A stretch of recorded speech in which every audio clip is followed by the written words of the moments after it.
হোলি স্পিরিটের জল দিয়ে দিল, স্পিরিটটা ওখান থেকে, আত্মাটা ওখান থেকে চলে গেছে, এরকম কি কিছু আছে? মানে আমাকে তুমি একটু বলো তো, মানে এটা আমার ভীষণ কিউরিয়াস টু নো।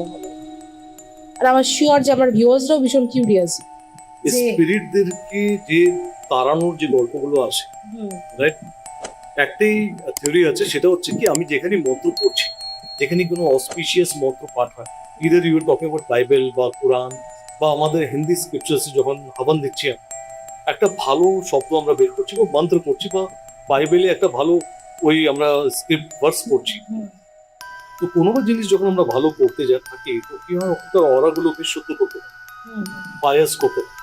যেটা স্পিরিট যদি ব্যাড স্পিরিট হয় তারা নিতে পারে না। আচ্ছা, যে হোলি ওয়াটার আমরা ছেড়ে, right, what do you mean by sorry but what do you mean by bad spirit? Bad spirit মানে যারা এই জিনিসটা নিতে পারে না, যারা ভালো, মানে যারা, যেটা আমি তোমাকে বলছিলাম কি, যারা সুসাইডাল মৃত্যু হয় যাদের, বা যারা প্রথম থেকেই যখন ওরা বেঁচে ছিল তখন ওরা সবসময় খারাপ করে গেছে সবার, ঠিক আচ্ছা, আছে, আচ্ছা।